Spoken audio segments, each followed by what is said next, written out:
Hey, Podnutzians, welcome to DDG episode 20. This is DoorToDoorGeek, owner operator of Podnutz, hoping everybody had a good new year, new holiday season. I feel like we're finally actually getting out of the holiday season. I will say one thing that I am going to do differently tonight is I did post a link to the show on Patreon, Discord, IRC, and in our Mattermost server.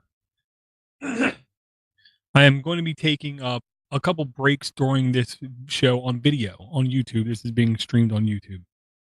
I am going to take more than a couple breaks during the video show, really just to like take a break, take a sip, enjoy my beverage of choice this evening. Do not feel like if you're listening to audio that you are missing out in any shape, way, or form. Trust me when I say that. But I will say I'm going to take more than a couple breaks this episode. You, the audio listener, will perceive hopefully zero time has passed. But I'm going to allow if there's anybody in either the YouTube chat, the Mattermost server, the Discord server, the IRC server, or a Patreon posting, I will reply to you.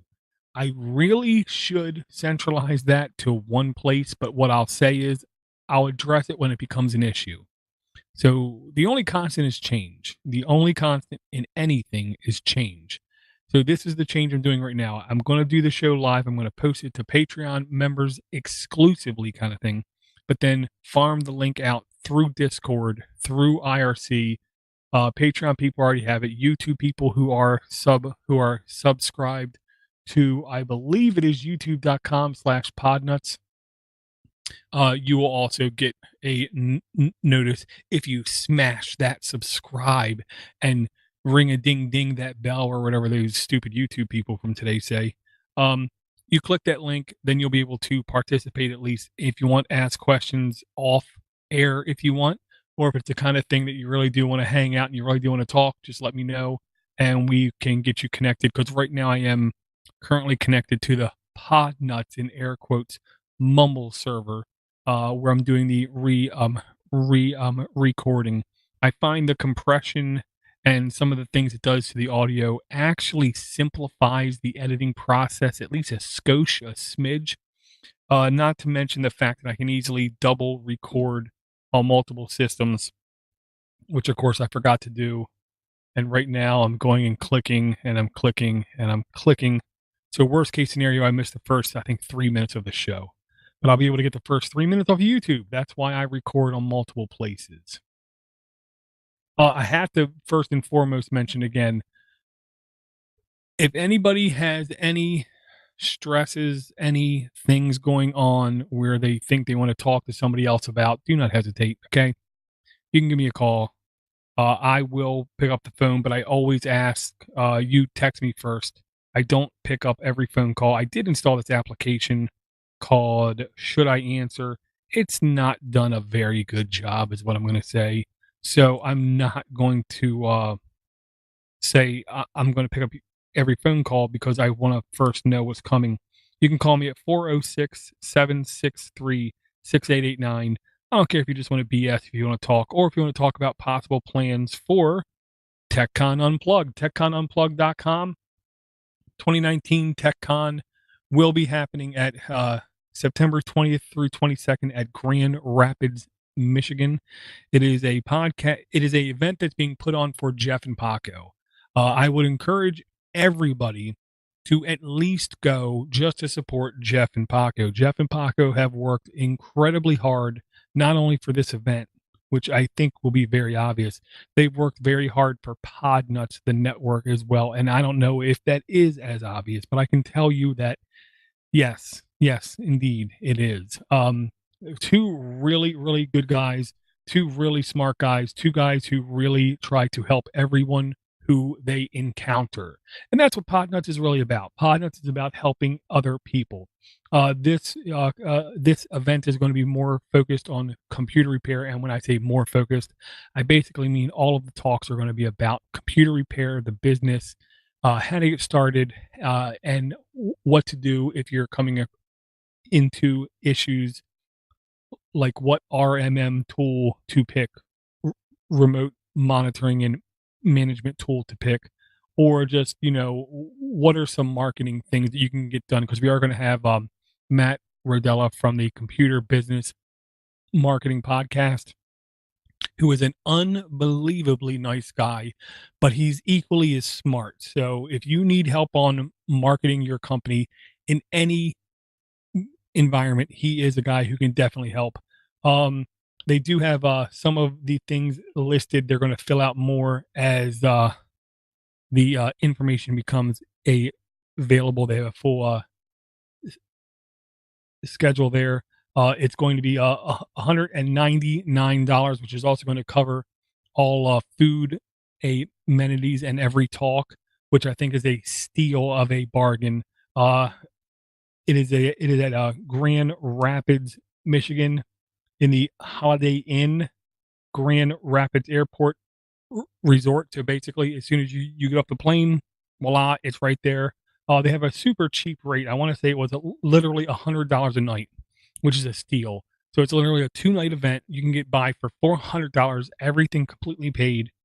As I've said on this show before, if you have any problems making money, contact me. I'll help you make money. If you can't afford $400 once in a year from 9 months from now, we really do need to talk. There are definitely things you can do. I will also say that they do have a discount code for, I believe, United Airlines, which is ZG98. I will say personally, every time I go look at flights, even with that code, I'm getting much cheaper rates by going to google.com/flights. Every airport will have different rates going there. I'm sure there are some people who you will be able to use this 2 to 10% discount code and get an actual pretty good rate. I'm honestly considering driving. I'm not going to lie. It's 11 hours away. 11 hours gives me a lot of time to listen to really good stuff or pick up somebody along the way who can't afford the trip. I'm going to be coming from the Maryland area, so I'll be passing through, I believe, Pennsylvania, just the edge, West Virginia, just the edge, Ohio, I don't know how much, Michigan, and I don't know what else. So if I do drive, that's going to be the route I take. Again, TechCon Unplugged. If you want to support Podnutz, to be honest, this is a good way to support Podnutz because Jeff and Paco, as far as I'm concerned, are family, and to support them is to support me. To support me is to support Podnutz. So I definitely encourage everyone and go hang out if you want to. It'll be a really good time, really good people, and we can sit down, have a little brouhaha, and just have a good time. I want to touch a little bit about health first, and there's basically 3 links I wanted to go over really quick, and there are 3 YouTube videos. Okay, I'll start with health. I'm guessing is fine. I don't feel bad. I don't feel great. I don't feel horrible. I feel normal. That's what I'm gonna say. I've done a pretty good job with my diet. Not great. To be in full ketosis is a very difficult thing. For those who are new to this show, 2 years ago this March, I was at an event in Boston. Felt really sickly, nasty, nauseous, almost dizzy. For like a day when I was up there, came back, scheduled a appointment with the doctor. He told me I was diabetic. I've been pre-diabetic since the age of like 17, 18. Told me I was diabetic. I believe it was less than 30 days later, he had me go and take another blood test, and my numbers came down a lot because he was threatening me with insulin. And then he put me on metformin. He took me off metformin less than a year later. And there were periods of that time where I spent at least a month or 2 in solid ketosis.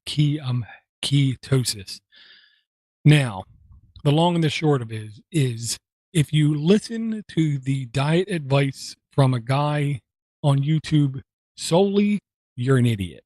So always consult with your doctor. Always try to contact a specialist. always communicate with people smarter than me, which isn't really super difficult, but you have to.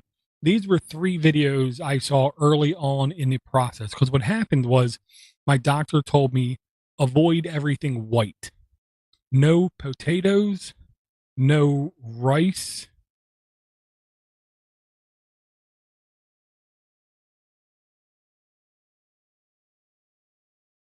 and no sugar. No hard sugars. No bread, no potatoes, no rice, no hard sugars. That was the gist of it. Um, that was in like the first 30 days. And less than 2 months later, I figured out um, when he was telling me to avoid those 3 things, he was telling me basically avoid carbohydrates, because it turns out carbohydrates are really nothing more than sugars. They shouldn't be called carbohydrates, kind of. They should be called long chained sugars.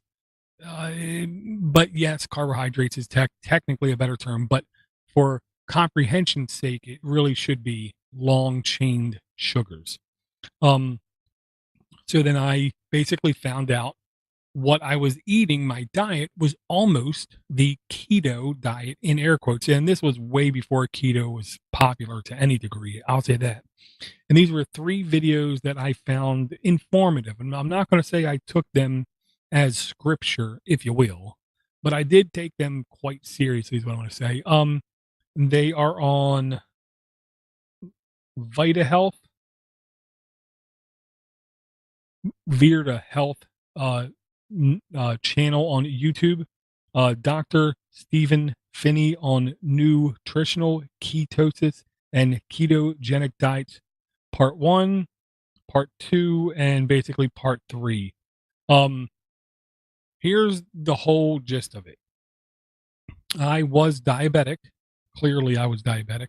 And the only thing I is for sure at that point in time was I had a reason to stop sugar intake to a large degree. Yes, your body should have some sugar, but no, you should not be going crazy on sugar. And to hear a Hollywood celebrity who was a not really successful, yeah, I said it, fitness instructor tried to tell people on, I believe it was NBC and a couple other shows, how dangerous keto was and how stupid keto was.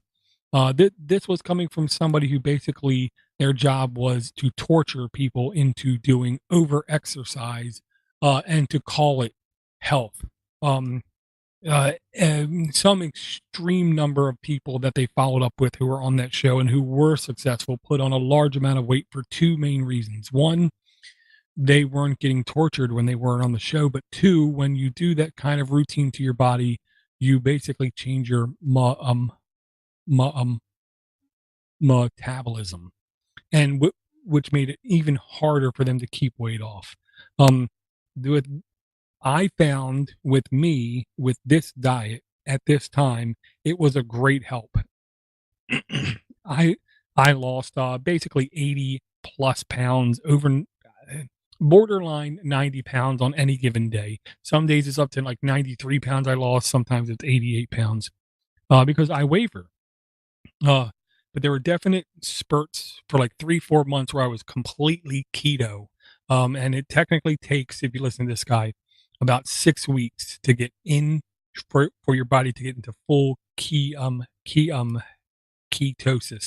And what ketosis means is your body has such a lack of sugars and carbohydrates, which are the 2 easiest things to turn into ATP, which is basically energy for your body, that your body then starts to create ketones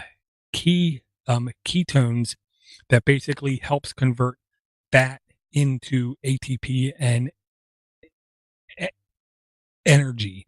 Um, like here's one of the stupid facts. For instance, your brain, quite probably, I'm going to say the most important organ in your body is literally almost all fat, because that's what it is. To have a Hollywood person try to tell you what you should and shouldn't be doing is really bad as far as I'm concerned. listen to subject matter experts who actually have years of research in this. And this guy at least has a couple years of research into this, is what I'll say. Um, it is not easy. It is definitely difficult. I will say, me personally, the last like 60 days, adhering to the diet has basically been easy.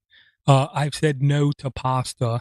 I've said no to bread. I've said no to rice. I've said no to potatoes for basically so long that it's not difficult now to say I'm not eating that stuff. Trust me, it's still really good when I eat this stuff. I'm not, stupid or blind or dense or whatever. Um, but I will say, watching these 3 videos at least gave me some knowledge about what was going on, how it's going on, and then for me, the reasons why I wanted those things going on in my body. I have a doctor's appointment here in about a week, where this is basically 2 years after he diagnosed me with diabetes. Every time I do my blood sugar, it's still around 92 to 96. Sometimes it's down in the 80s, but it's rare. Um, Even when he told me I didn't have to check my blood, um, basically at all again, unless I felt bad, I still check it at least once a week. It's about once a week, because I bought a pack of needles that were like 100 needles, so I might as well use them. Um, and it's so I'm doing fine with that. I still feel fine. My issue now with the diet isn't about what I eat, but it's really more along the lines of how much I eat, because I love cheese, I love bacon, I love hot dogs, I love eggs, I love quiche, I love all that stuff. I love peanut butter. There's a lot of stuff you can eat that has very low sugar and very low carbohydrates. Peanut butter is one of those things I honestly didn't realize until maybe a month and a half ago or so, that each serving of peanut butter might have 2 to 3 grams of sugar. And if you really look around, you can find ones that are 0 and 1 gram of sugar.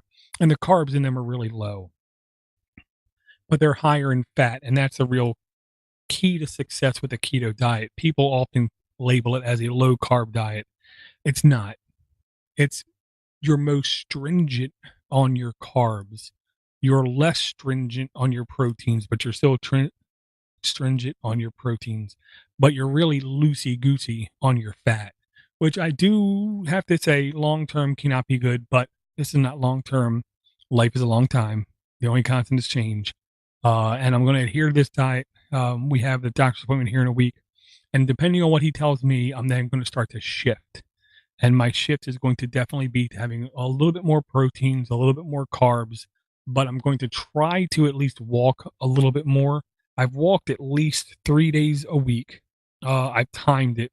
It takes me less than an hour to do just about 5 miles. Sometimes it's an hour, 15 minutes to do like 5.5 miles. Sometimes it's like, I want to say an hour to do like 4.4 miles was the worst I did.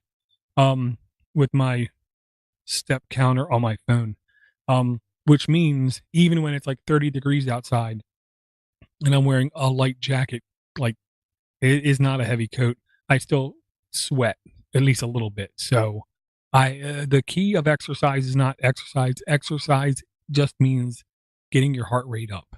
It doesn't mean running. It doesn't mean doing stressful exercise. It doesn't mean doing stair climbers. It doesn't mean doing a treadmill at this exact speed. It's just about accelerating your heart rate for a period of time. And that's what I've been doing. I feel fine about it, is what I'm going to say. Definitely have partially torn meniscus in my knee. My left knee does not feel good when I do those walks, but it doesn't feel horrible. Both my ankles have calcium deposits, have torn ligaments. They don't feel great. And honestly, I'm feeling it in my hips now, which is newer.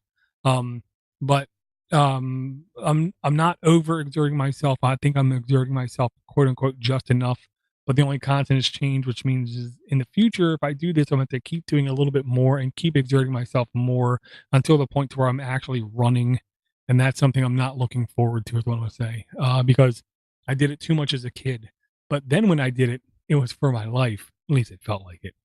Um, but if you want basic information on the keto diet, here's one of the things I heavily encourage you. Do not Google search and just start clicking random links. Do not, um, see something on Facebook or whatever and just start clicking it and reading it. Do not trust any celebrity telling you anything. They're celebrities off of just pure random chance. Nobody who is a celebrity earned any right to be a celebrity. It wasn't like they had to pass that test. It wasn't like they had to pass an IQ test. It wasn't like they had to pass some sort of thing. They just were in the right place at the right time and got lucky. So do not listen to them. They are no smarter than you. They are no smarter than me. They are no smarter than anybody else. But these videos I thought were at least informative. There was another video I can't seem to find. It was with a South African doctor who had, like, I want to say it was 8 years of studies where he was showing statistically for a group, and it was at least 200. I want to say it was like 400 or 500 people over that length of time, where he showed cholesterol levels plummeting. But he also showed, yeah, of course, the obvious blood sugars looking great, weight looking great, and a whole bunch of other numbers were just flat out better. He was shocked and amazed at least how good people's numbers were, and the South African government was basically trying to hide it because it didn't adhere to what the big businesses were down there.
Yeah, and it is January 27th as I talk to you guys now. I will say one of the things that did happen was the super blood wolf moon, which every time I heard it, I literally like cringed because it seemed like fantastical stuff that um I was afraid how people were going to take it. And it does seem like there was a lot of fluff, I'll say, in hoopla just because it had the name Super Blood Wolf Moon. And I had at least one of my nephews over the night of the eclipse, and I made sure I told them all early, like 6 o'clock, and I said, "Look, there's a event happening tonight that is a lunar eclipse. I don't think another one happens for another 2 years. If you guys can stay up, which of course is like, it's like crack cocaine to them. If you can stay up, we can see what it's like. And I think it'll be pretty cool. My both kids and my one nephew did stay up and we did look at it. The only time I could have their attention clearly without any question was when they were looking up at the moon, and unfortunately, it was nearly directly overhead, which just made it a little bit more difficult to look at because it was literally directly overhead. If it was closer to a 45 degree angle. I think they would have honestly enjoyed it more because they could have just looked normally at it. And it was freezing cold. I want to say we really didn't get the full effects of the actual eclipse until about 11:30. Um, and that's when they really started to get at least, excited about it and talking about it. But I, being a nerd first and foremost, I wanted to make sure they understood the verbiage of super blood wolf moon because it sounds supernatural. It sounds to me like something, when I hear it, nonsensical. What the hell are you talking about? And I was almost upset at people always saying it. Part of the reason I was upset because nobody I heard saying it was explaining what it was. And again, I listen to 150 podcasts, listen to about 20 hours a day on average of podcasts. That doesn't count the 10 plus hours of news a day I listen to, because I listen to everything sped up. So, you'll have that. So I definitely wanted to make sure that my kids understood what it was meant because it was at least a little bit different. Super moon. Okay, it actually should have been super comma blood comma wolf moon because there were three different things going on at the same time. That's why at least this, through a astronomical viewpoint, was a quote unquote special event. Every eclipse is a special event. Let's just get that out there. But this one was just a little bit more special. Okay, super moon. You have to think of a donut. Okay. Now, if you had to go down to like the point of an atom and you were just looking at a donut and you had to guess where was the dead center in that hole of that donut, no matter what, you ain't going to be right. You're going to be off because to have a perfect eclipse, a perfect circle around our planet is near impossible. Okay.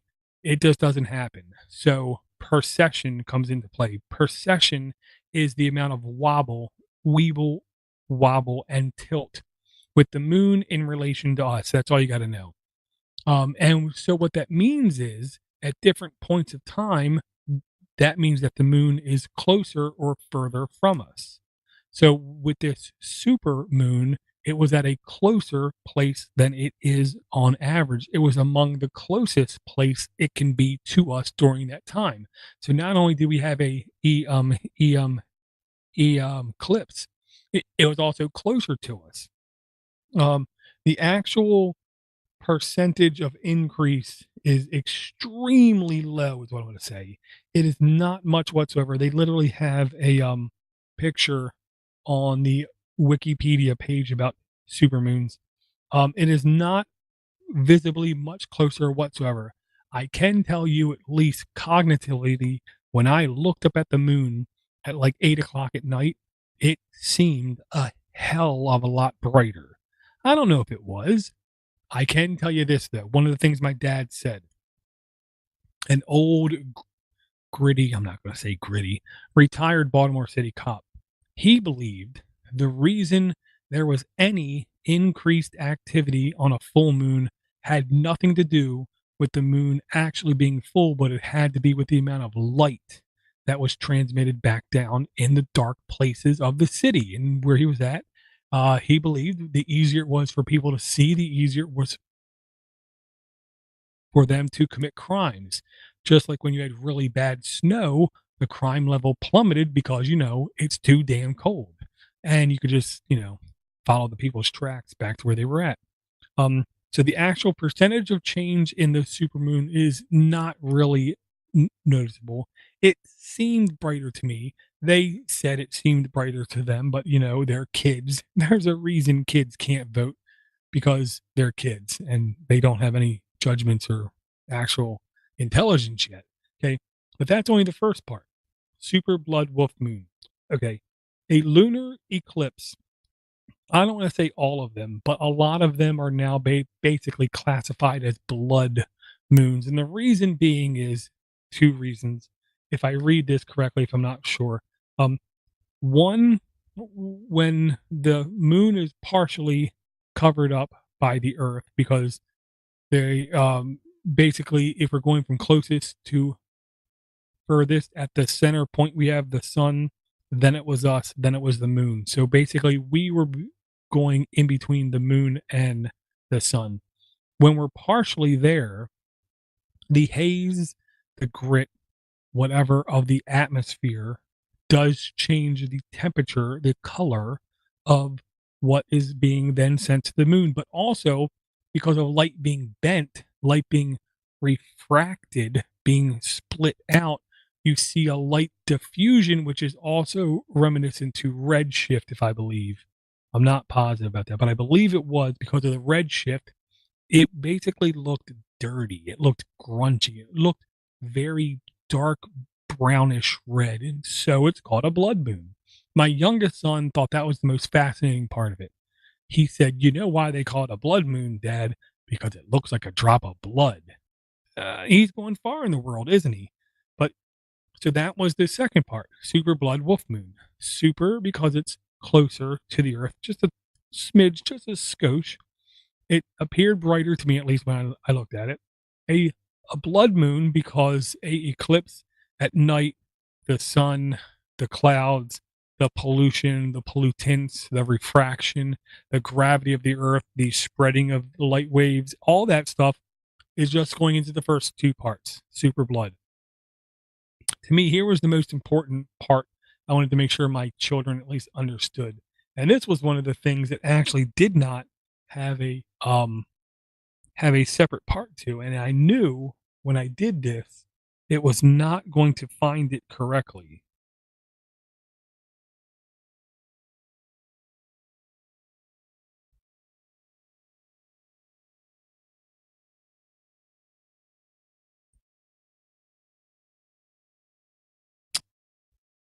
Uh, I'm upset. I'll see if I can get a good link at least. A wolf moon is a old Native American, American Indian. I'm not really sure what to call them these days. The people who got murdered and killed because of the white man's ignorance and disease. Those people used to call the full moon that would happen around late December, January, and February the wolf moon because when the moon was at its brightest before the eclipse, the wolves would be extra active. And because they were hungry, because this is the coldest time of the year, they were even more active. So they would howl a lot. I'm not sure if that's actually what happens, but it sounds damn plausible to me.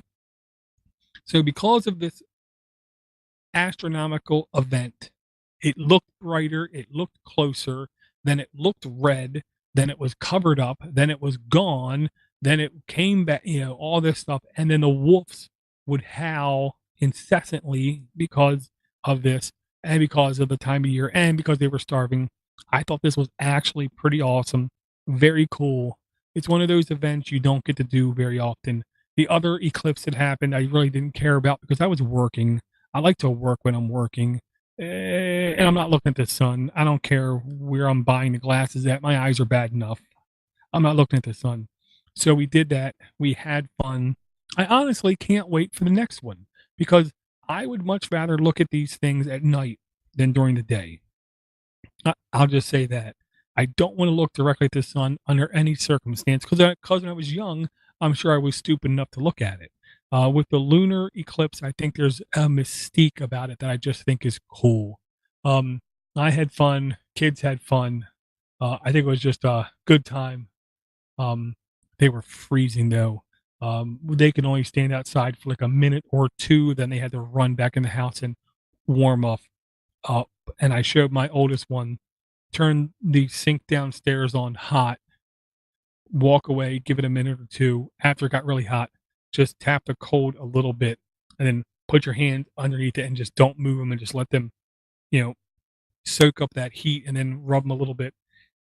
But then the most important thing is you got to dry them off really good, or else they're going to feel twice as cold. So the kids were doing that, getting their hands warm, drying off, and then waiting another minute or two before they went back out. Um, I thought it was really cool. More than one friend said it looked much better than anything I saw on Twitter. So you can see the event in a YouTube video, you can see the event in a Twitter post, but to actually see it with your own eyes, I think makes it a little bit more impactful. So I thought that was pretty cool.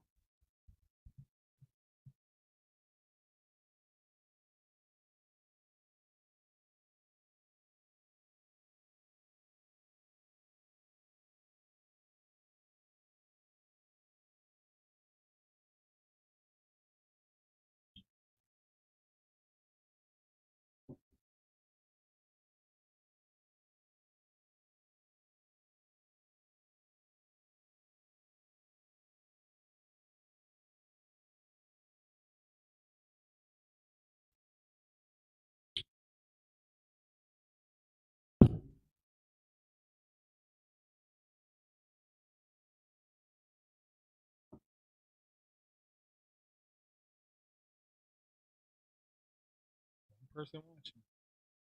Hello, one person.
When you got to go to the bathroom, you got to go to the bathroom,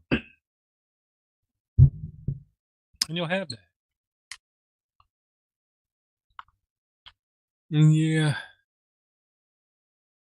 I've never been one to ask for live interactions or contributions just because it's super difficult to listen, talk, read, and write at the same time. That's why I'm thinking about doing these breaks during the show. So if people do want to watch live and people do want to interact live, uh, this will be the dead time when you can either ask questions or ask to drop in the Mumble chat. I can give you the creds, and then we can talk about something that was just talked about, or talk about something completely different, and then I can go back to recording. Or if you want to be on, you can. There's no hating. I just got to write down the times. That's the gimmick. Because I'm using Mumble, there's no bookmarking feature.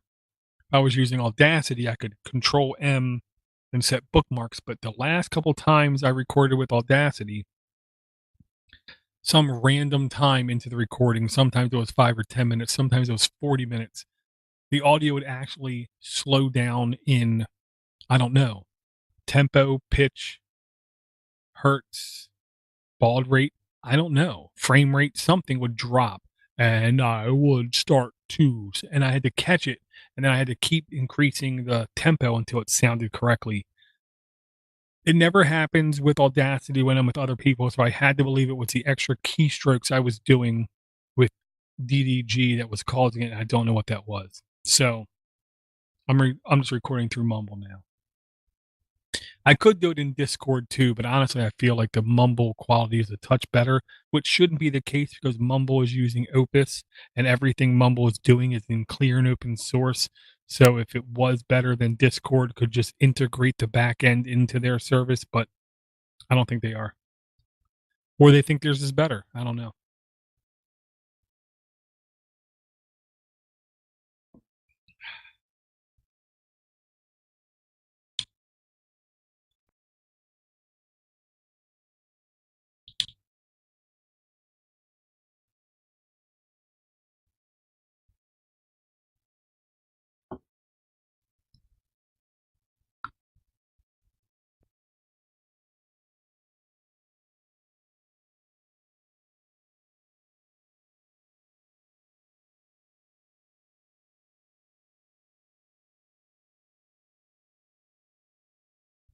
Okay, so at least in one episode previously, I talked about how, and I don't mean this as an insult to any people, but even the poor people in the United States of America really aren't poor.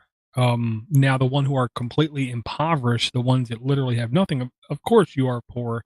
And the worst thing is you see stuff all around you that reminds you that you're not poor, um, or that you are poor and that you're not at all well off, have nothing to do. But even if you're getting paid $11 an hour, which I don't think is super complicated, I do think making that, 8 to 9, 9 to 10 hours is not easy. It requires effort and work.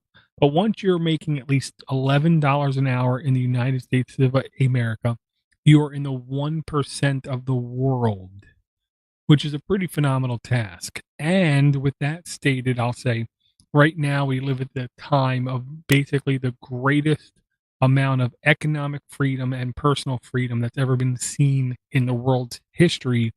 We also have the largest amount of people and the largest percentage of people in the world's history who live with the greatest luxuries and the greatest mode of life, benefit of life, way of life. And this was one of the websites I found. It was World Poverty Clock. I'm sorry, worldpoverty.io. And it's basically a live and ongoing estimation of people going in and coming out of poverty, which first off, it's amazing that we have such information available to us that we're even able to extrapolate such a thing. But we are. And what I'll say is if you watch this for any length of time, you'll see a lot of people in India, China, Philippines, Bangladesh are basically coming out of poverty literally like every second. We have people who are going in some ways to poverty, but if you take a look in their 1 day stats, it's 11:44 at night right now. 83,000 people today escaped poverty.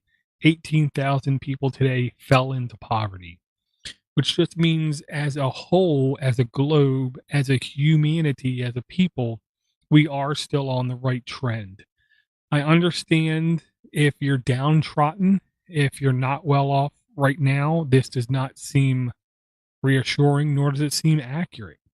But I can guarantee you, we just see what is right around us, and we tend to just believe things that we really want to believe. But as a whole, people in the world are much better. It's literally like the Beatles said, it's getting better all the time. Um, Part of the reason I believe it's getting better all the time because of the economic professors I've been listening to here recently. If you just want a brief off tangential mention that will come back in a later show, Adam Smith was basically the father of modern economics. Established in his writings that open trade, open trade, and free trade, and people to have the freedom and independence uh, allotted to them would equate to better societies, better culture, richer societies as a whole. And so far, at least, he's been proven mostly right. Every place, there's been no existence of the like great numbers of people escaping poverty when free trade and free economics and free enterprising wasn't basically let loose. I will also say Milton Friedman made it a great point to completely say over and over again he isn't pro business, he's pro economy, he's pro free enterprise. Being saying that you're pro business could be taken that means that you're pro big business. I'm not pro big business. He was not pro big business. He was pro free economy, free markets, free enterprise. Competition is really the number one thing that can really drive for everybody to improve and for prices to go down and remain competitive. And this site, at least, was a reminder. I keep looking back every now and then, and at least I see humanity is going in the right direction. It doesn't mean we're going into that direction fast enough, but at least we're going in the right direction. I think this is going to be a couple quickies. The next link is really just something I wanted to put a link because half the time, whenever I want to go and do something, I stop and say to myself, "Didn't I talk about that on X show?"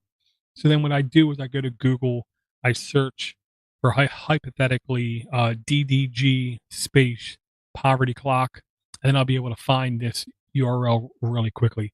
So this is just one of those things coming up next. This is called Twisted Wave, twistedwave.com. It is a browser-based audio editor. For a long time, because you got to remember, I had one of the original CR48 Chromebooks directly from Google. I was like a beta tester for that. And I really wanted there to be more functionality on web browser based services.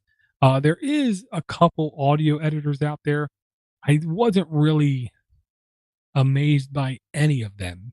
I will say, even now, I use multiple audio editors because I use certain ones for noise cancellation, certain ones for compression, certain ones for arrangement, and then another one again for transcoding. And it still is a really quick audio editing process, but I use the right tool for the right job. Sometimes it's easier to put the hammer down and pick up a screwdriver, drop that, and then pick up a wrench to get something done instead of trying to use one tool the entire time to get something done. So I'm going to try this demo here, twistedwave.com. You can basically drop a file and you can start playing with it.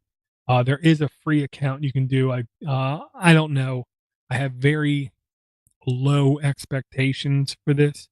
I doubt it's going to be able to take any place of anything I do, but I do at least find it interesting. And then immediately going to another thing I thought was incredibly interesting was it was basically a dinosaur find accidentally by miners in Canada. And it's almost insane the type of preservation you see with this dinosaur. It's basically the dinosaur's exoskeleton like. And it is like remarkable detail in this. When you stop and think this was literally millions of years ago, even if you think the Earth was only 6,000 years ago, I can assure you this was millions of years ago, that these things existed, and for the quality, the completeness of this find is amazing to me. Um, I would have expected anything past a certain age would literally just have been disintegrated down to nothing. But it is really cool. I definitely encourage people to check it out. And this is nationalgeographic.com/magazine/2617/ just look at the damn notes. Slide it is so much easier. Just look at the notes. I know a lot of other podcasters are completely incompetent with the notes. I try to not be completely incompetent with the notes. Um, it's this awesome spectacle to look at. There's no way I can do it justice. I will say if you're looking at the video, at least you'll be able to see like full screen what this looks like. And I'm just going to be quiet because this looks really cool and I need to look at it again.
Uh, a carnivore, 18 feet long and 3,000 pounds. That is absolutely insane.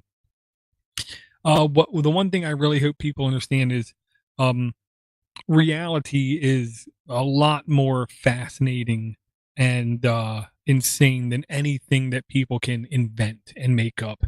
That's one thing I can safely say with my time here on Earth is, um, reality is far, far more diverse and far more just outlandish than any fantasy writer can write. Um, and then coming back down to reality, one of the things I truly, truly worry about is um, making sure at least my children understand all of the different things that they're looking at. And here's like an example I'll use. When I was a young child, I got the crap beat out of me a fair amount. So I'm a little bit numb towards physical violence, and it's because it's happened to me. I don't want to say I've been toughened because of it, but I become desensitized to it to at least some degree on both ends. I can take pain. I can take a lot of pain. I can also give a good amount of pain if given the opportunity to do onto others. Um, I was a guy, honestly, even into my 30s. I felt like if I didn't get into a physical altercation every like 4 or 5 years, something was wrong. And so I would literally almost go out of my way every couple of years to get into a physical altercation just to affirm my manhood, is what I'll say.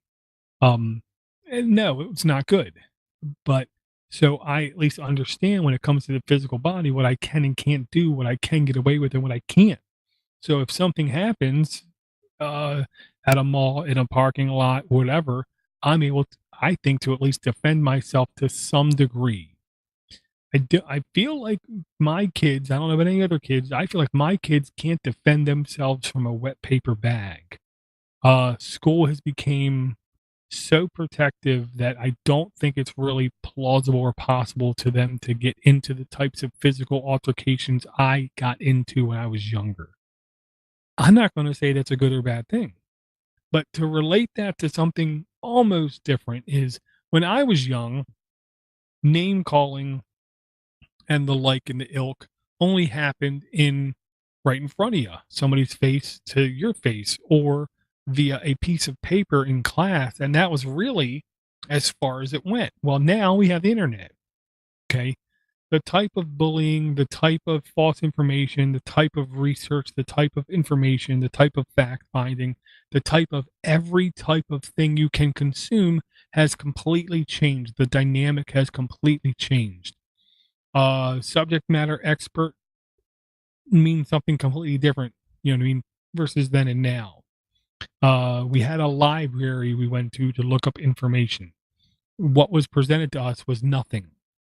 What was presented to us was Saturday morning cartoons, Joker's Wild, Golden Girls, Knight Rider, and that was about it. Where now the kids can go onto YouTube and they have anything they've ever imagined given to them in infinitely. It will just keep coming. It will keep coming. And that's just the way it is. But one of the things I'm going to make sure my kids watch, and the reason I say that is they haven't watched it yet, is because it isn't done yet. It's still a work in progress. This is a YouTube series from Crash Course called Navigating Digital Information, which I do think is going to become a tact, a trait, a ability.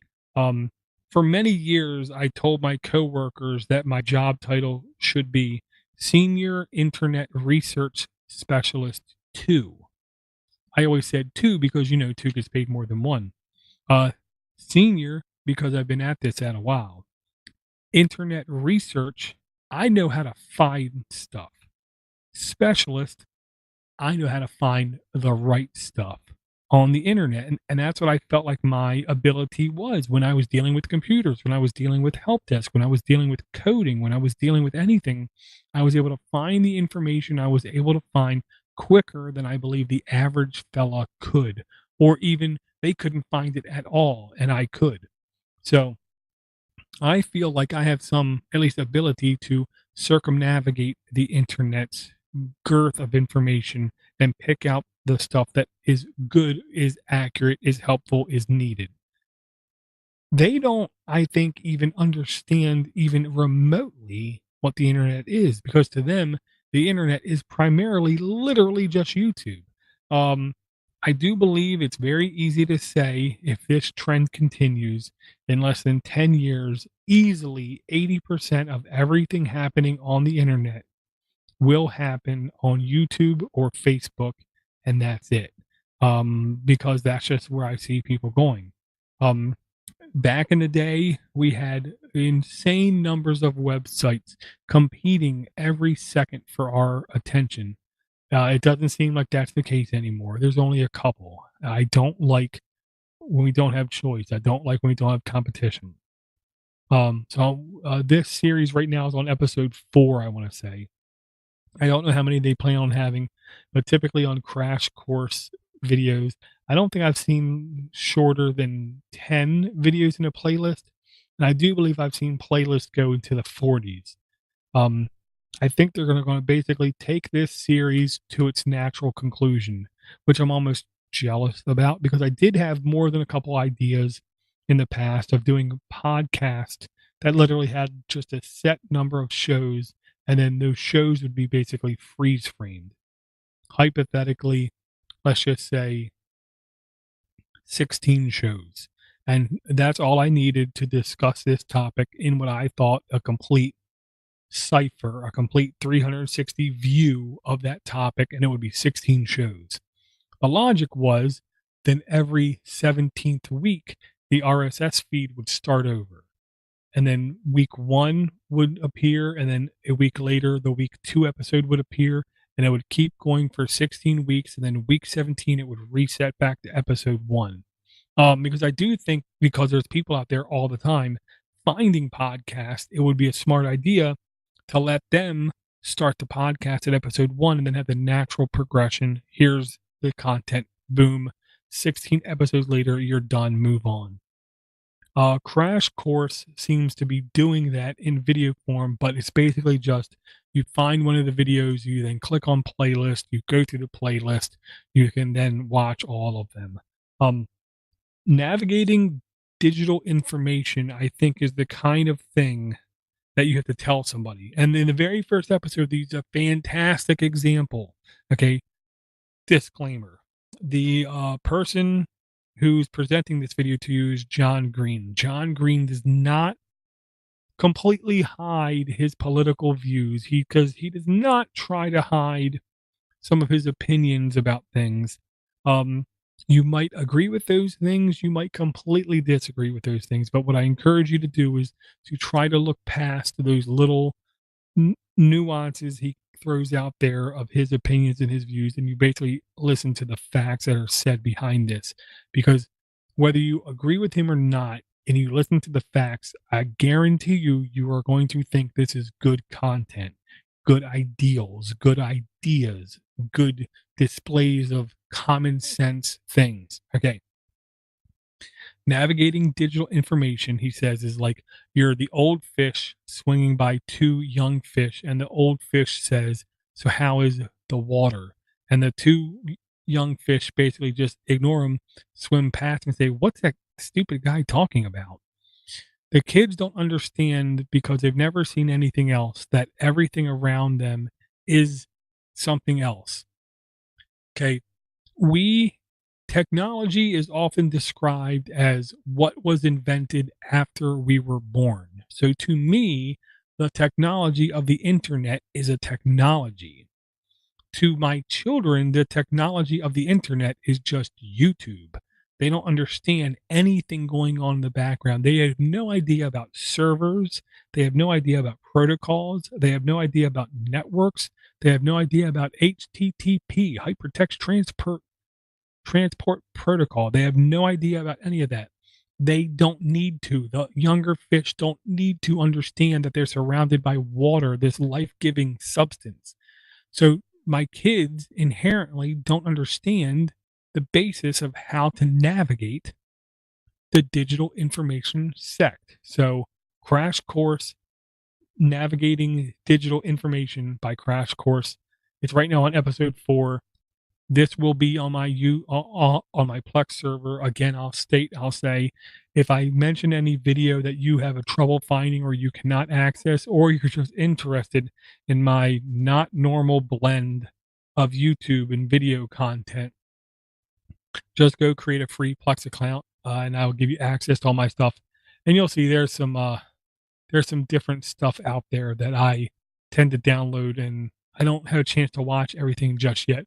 But I definitely, I think, have a different viewpoint on what I call video entertainment than other people. There's no Marvel or DC or Doctor Who on my Plex server. There's some, I will admit, there's some supernatural, but I swear it's for the wife. Um, so yeah, that's what I have at least on my Plex server. And Crash Course, I have more than a couple Crash Course playlists on there. And honestly, I think they're better than average content I see on YouTube.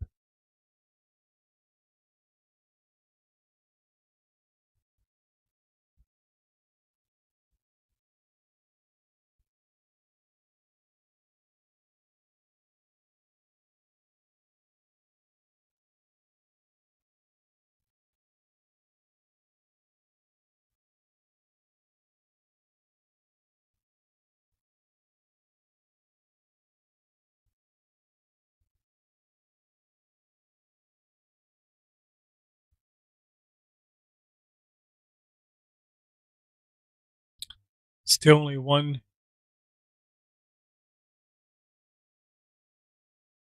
connection. I can even see your one connection switching back from 720p to, I'm guessing, HD. There's been 5 people playing back, so I guess that's good.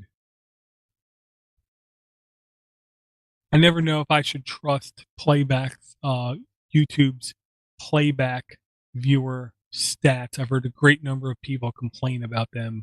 And I will say I am watching the YouTube chat. I am watching IRC. I am watching Discord. I am looking at the Patreon.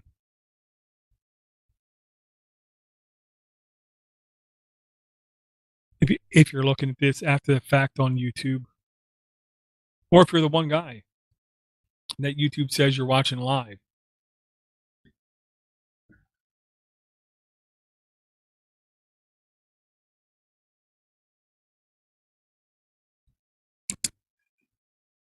Let's see if I want to talk about next.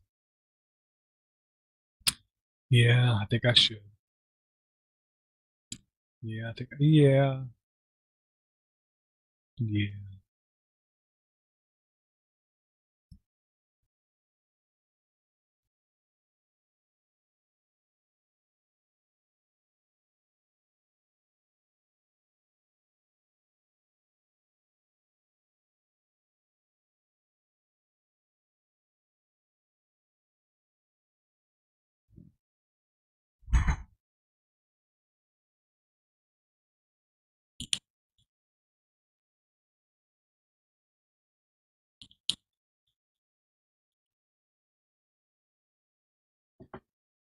I haven't checked Matter most. I lied. Okay, well, there's still no comment. I do like Matter most. I'm not gonna lie.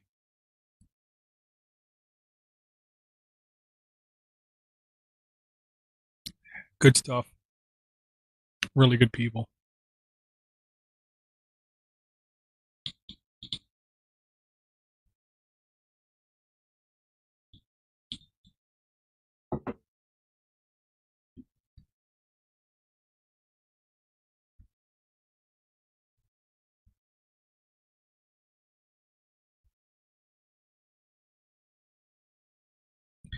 Okay, what I want to talk about next is honestly, I think it's really needed. I will say no one will need to go follow the URL unless you need assistance in doing this. But I used to state over and over again that applications that had a plugin architecture that allowed individuals to code and upload to a shared repo were always the winners in software. Whether it was Firefox back in the day had their plugins that people like created all kinds of stuff.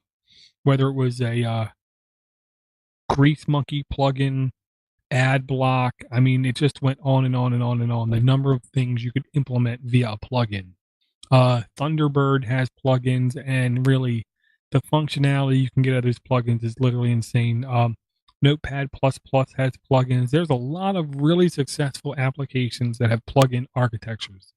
Well, the day has basically come, and I say that because the day is coming. But we need to, as users, start now to at least investigate and audit what we do. We should all at least be aware that we've had plenty of services and plenty of people tell us how we need to go into our Twitter account or our Google account and check who or what services have access to our information. Um, which I do agree is a really good thing. But I think we're going to need to start to also uh, go into our browsers and check what plugins have access to our browser, because we only need one or two or three plugin authors to grow tired of this or be offered enough money to sell basically the keys to the kingdom over to them. Um, so we're going to have to start to at least look at the plugins that are installed on a repetitive basis and see like the last time the plugin was updated is another thing. Um, so what I'm going to start to do is basically every 6 months, I'm going to have a scheduled task, a reminder pop me up every 6 months, and I'm going to go into my browsers and see what plugins I have, my Google Apps account, my Google account, my Twitter account, what is linked to there, and then basically prune them, get rid of old cruft kind of thing, because you never know when a plugin's going to go bad. Um, all it's going to take is one popular browser plugin to be sold to somebody nefarious, and that person will then have the ability to basically monitor your web traffic, send a whole lot of information back to them. And it could even maybe be as bad as capturing your keystrokes, which would be maybe the worst thing. but it's only going to get worse. And that's what I'm going to tell people right now. It's only going to get worse. The only plus I can tell you to browsers like Chrome on mobile is there's no plugin architecture. I have seen unwantedware install itself into the cache of that browser, but that was the worst of it. We're with Firefox on mobile, and of course, Firefox and Chrome and everything on the desktop. You can install all kinds of plugins. So the two things I would definitely encourage people to do is A, uninstall every plugin you do not need. If you don't think you've needed it more than once in the last 6 months, get rid of the damn thing. But two, you have to then also do your due diligence, go back to that plugin repo, either the Chrome Web Store or the Firefox add-on website, and look the last time the plugin was updated. And if it was more than, 6, 8 months ago, you might want to ask yourself, is this a plugin I really need? Because browsers do really dangerous stuff. There's always new exploits found. There's always new holes found.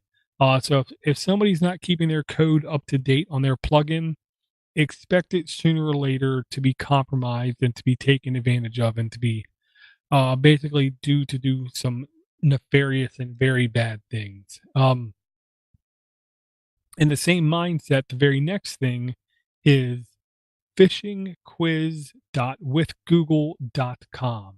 And yes, it is PH phishing. This is a URL that I firmly, honestly, truly believe needs to be shared with basically everybody who works at any kind of company, only because it only takes any chain is only as strong as the weakest link. It only takes one employee inside of a domain to click one bad link to have everything go bad instantly. That's how security works. So this is the kind of link I really do believe needs to be shared between a lot of different companies in every company organization kind of thing. And I will say there was more than a couple places I shared this link where people were like, "I'm not clicking that," and where institutions where I posted this at immediately took it down, thinking it was something bad because, it's called phishingquiz.withgoogle.com. Well, it's technically not put out by Google, but it kind of is. Google's parent company is Alphabet. Alphabet has a company called Jigsaw. Jigsaw put this out. So it's basically people in cooperation with Google put this up and put this out. And it's basically a quiz. It's like an 8-question questionnaire where you go through and your job is to identify, is this or is this not a phishing attack? I am not going to click through it because if anybody's watching the video, you got to do it yourself. I ain't giving you any advice. I will tell you, I did have many years of experience to train me for this. I was really mad. I only got a 7 out of 8. The one that I did, I tagged as a false positive. I said it was phishing, but it wasn't. And here's the thing, it's always better to be safer than sorry. Um, I've seen a lot of bad emails. There's no doubt I've been almost phished a dozen times to where I hover my mouse over the link and I think and I think and I think and I think and I draw back and then I come back an hour later, then I'm able to see the fish and I don't do it. I've gotten really close more than a couple times. And there's no shame in doing it. I've done it, you know, luckily for me, now 20 years ago when it wasn't that big of a deal, or all you had to do was literally just commonsensically pull the power cord on your computer and it wouldn't have been as bad as soon as you clicked the button, which I did do once. I do remember with my Windows 95 days, I clicked a link and as soon as I clicked that link, I knew I clicked the wrong link and I just leaned over as quick as I could and I just unplugged the computer, which of course caused an error on the hard drive, which I had to run a scan disk, which I had to wait. And then the operating system did come back up and running. But the worst did not happen because I did that. So I definitely encourage people phishingquiz.withgoogle.com. This link will be in the notes. Check it out. Do the test. Send it to your significant other, your children's, your parents, your friends.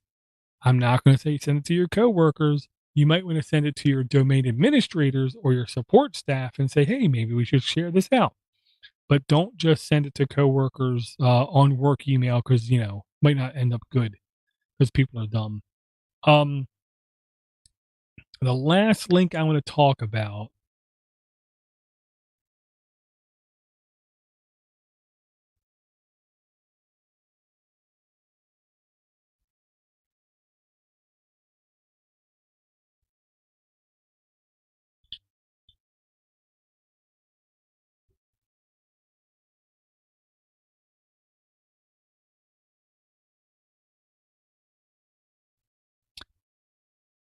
The Cy Stebbins stack. I had to literally stop and listen to that video because the alliteration I knew was going to drive me mad.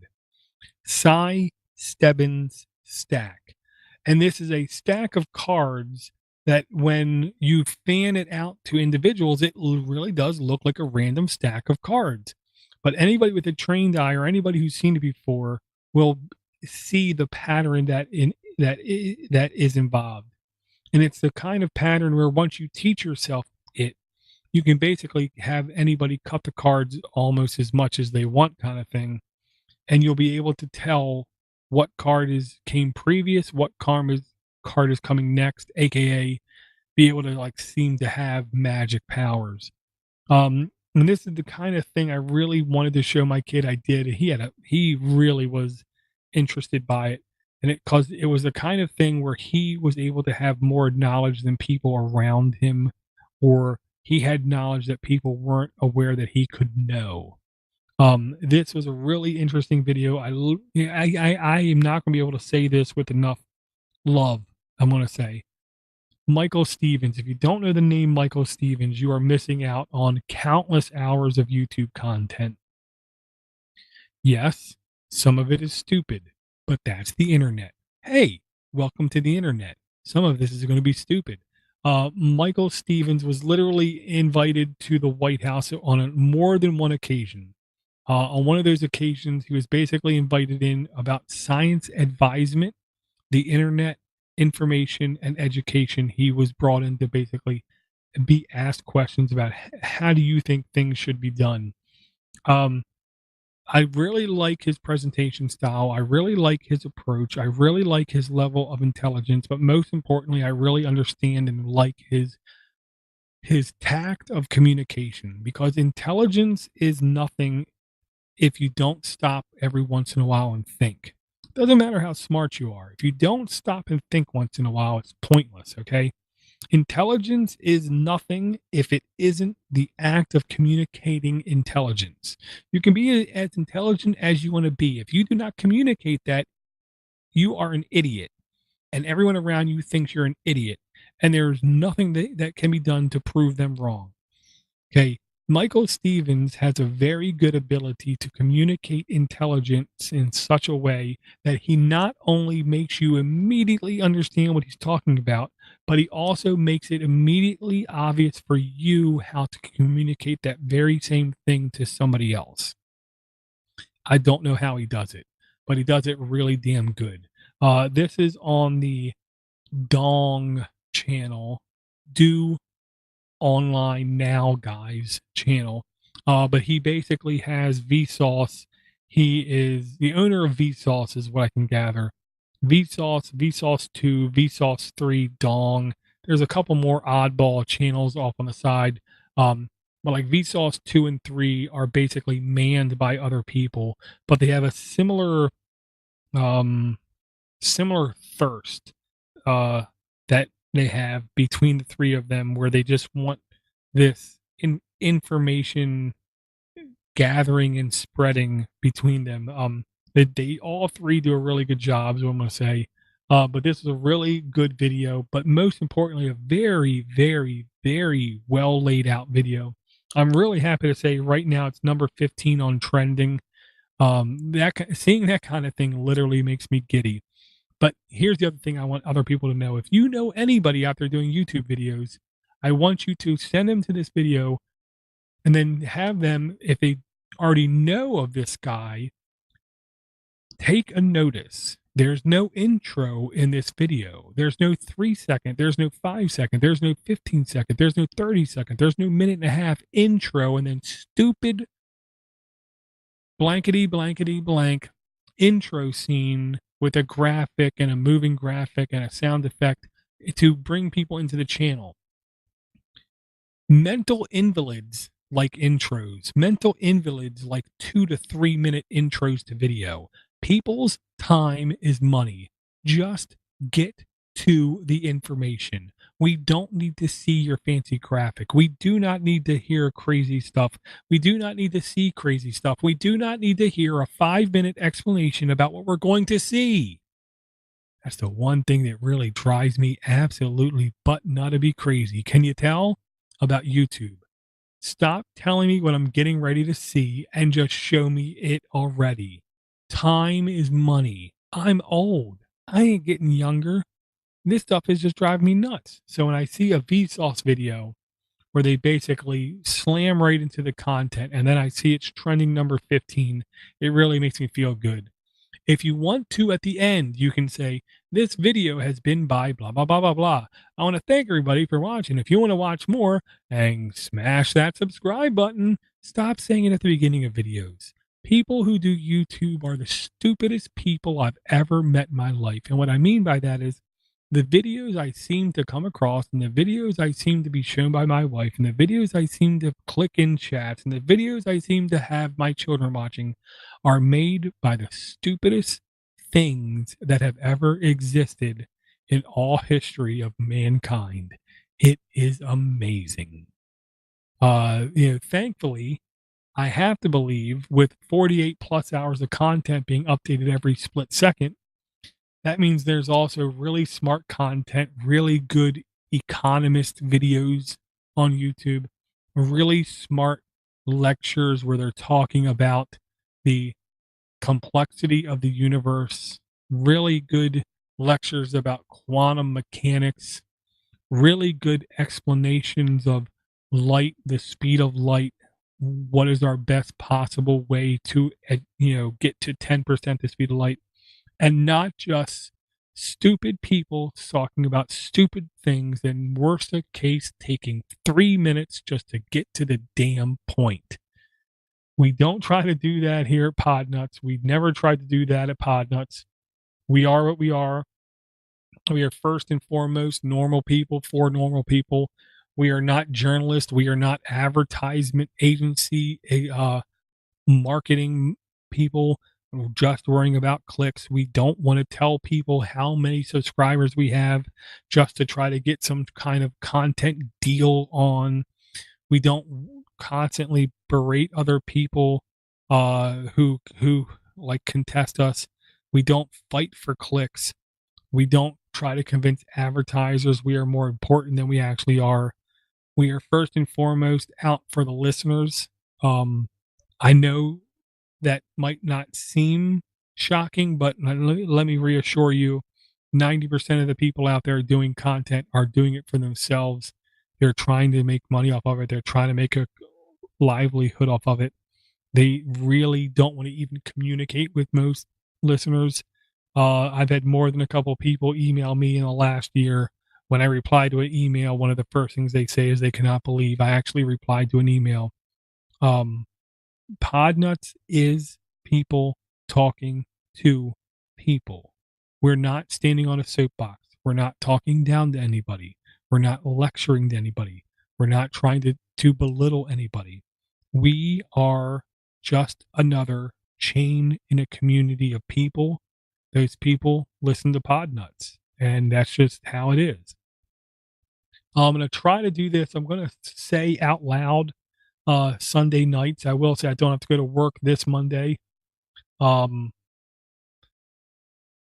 Sunday nights, I think, will look better than normal nights. If you want to partake, if you want to hang out, if you want to watch us live, if you want to ask questions, if you want to talk to me during these shows, I'm going to try to make them every Sunday night. If you're already a Patreon member, you should have gotten an email before this show.